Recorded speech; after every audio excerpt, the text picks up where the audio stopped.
We're not going to take land the Zimbabwean style or anything of that sort. We're going to do it the way we try to do it now in this current administration.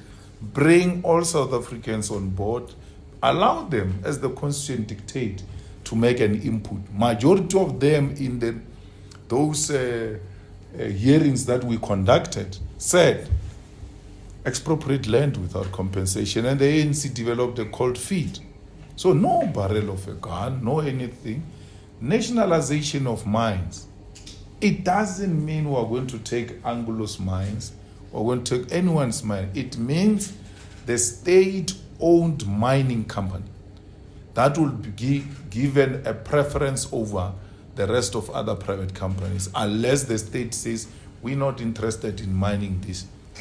Why would a state-owned mining company be interested in mining gold in Johannesburg? That's where the biggest hole of gold is, and the deeper you go, the more expensive it becomes. So you can't have the state-owned mining company involved in such mining. But there's a platinum mine in Mokopane that is run by Anglo-American. They don't mine for themselves anymore. They outsource the mining to other companies, but they are mining themselves directly because the product is so profitable. You don't have to dig deep.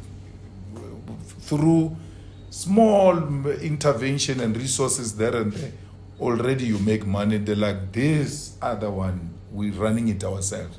Those are the kind of assets that the state must mine without using a lot of money before it makes money.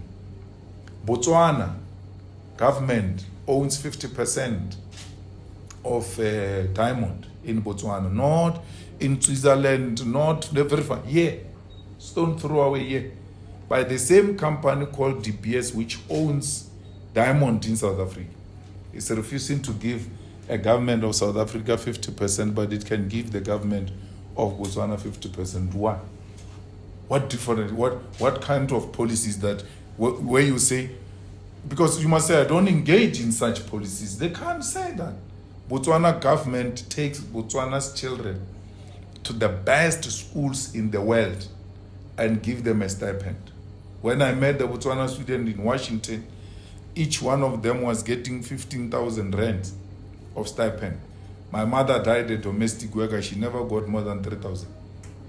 A student, because of the minerals of his or her country, she's able to get free education and still be paid for going to school. So we want to use our minerals because our way of collecting coffers for the state pairs, it can't be through taxes alone. Yes, the taxes will be our base, but we need other methods to generate more money for the fiscals and develop, finance the social program. So you can get royalties from mining, for instance? No, it's our company. We don't get royalties. We get profit. It's our company. And you can't say state can't establish company. We established a company called SAA. We established a company called Dinel. We established a company called Transnet, Eskom. They may have their problems now, but these were once one of the best run companies. And it's not correct that when a company is owned by the state, it's inherently incompetent and unproductive. If you go to high courts now and go and check how many companies are being liquidated, today alone, you will not find less than 100 companies in the whole of South Africa were liquidated, and they are private companies. There is no single state-owned company that got liquidated. So it's not true that when it is privately owned, it's inherently profitable and successful. So we need a corrupt-free government of men and women, black and white, we're going to work with white people, by the way. They will work with the EFF, not because they are white, because they've got the necessary skill to make this work. They will not be given preference over our black people because we want to redress the imbalances of the past. But no one is going to be taken to the sea No one is going to be killed. No one is going to lose his or her property on the basis of color. So, and that's why the problem started. When fools took over government and then got a teacher a history teacher to come, because he's a SAT member, he can sing Amandla slogans more than others. They say, no, we need to make this guy head of technical services. The water doesn't come, sewer is blocked, he doesn't know what is technical. He knows Jan van Riebeck arrived here in 1652. That's what he knows. There was a white man there who knows this thing, got removed without an alternative. In the EFF government, we are going to fetch those old Madalas and say, come back here. You are going to work here in a contract of so many years. This, because you are mentoring this one. We are not in a war where the enemy is defeated. No, we are in a political contestation. And your defeat does not mean enmity. It means South Africans prefer this one now, but let's work together and make South Africa a good place for all of us. I was reading your newsletter, latest newsletter, and in that you mentioned that policies should be such that aspirations of the people aren't sidelined by narrow fiscal objectives. Can you elaborate on that? I mean, do you, for example, mean that you won't care about the fiscal deficit, for instance? No, we do care about fiscal deficit, and we want to make sure that we reduce the debt so that we are able to channel a lot of resources to our social development. But it is important that that doesn't become something that is the only consideration. We are going to make sure that the resources of this country are protected through reducing corruption. And when you reduce corruption, your fiscal capacity increases and you are able to service the debt. But there is a debt that we've got a problem with, and that is an apartheid debt, where apartheid went to fetch money to come and buy guns to kill us. Now the World Bank and the IMF says we must pay for the guns that were meant to kill us.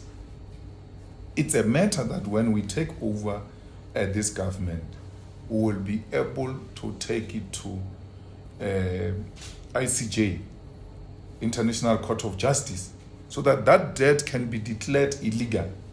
It is unfair, it is inhuman to ask people to finance their own death. So the fiscal policy is very important, but it can't be the only consideration by the state. Well, investors always invest where they can make money. So, for instance, in a war-torn country where there is blood diamond, investors go and fetch blood diamond and find a way of cleaning it.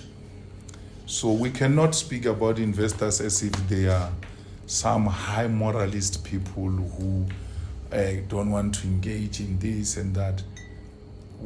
What any investor wants is a clear policy as to what is the policy, not speaking in folk tongues. They want to understand, and then they look at that policy and say, how do I make profit out of this? Will I still be able to make a profit? And then from there, the investor looks at infrastructure. Is the infrastructure in a good condition to an extent that it will allow us to move our people and goods speedily and in a safer manner? Will we get a reliable electricity supply? Will we get reliable water supply? What are the taxes of the country? And then from there you say, what is the security of that country in terms of crime? Will we have a problem of crime? Am I not going to invest my things And then the next thing, I wake up, my yellow machines, I'm told I've taken over by an army general. This general is now in charge of what I've invested. All of that, once satisfied, investors leave politics to politicians because they know they will still make money. So I just told you about DBS investment in Botswana, where the government takes 50% of the profit. So what can you do? It's not about policy of non-state interference. It's about, if the government takes 50%, will I still make profit? And if the answer is yes, they go like, government is the most reliable partner you want, by the way, when you're engaged in business. So no investor can actually leave South Africa on the basis of what I said, because they should have left China by now.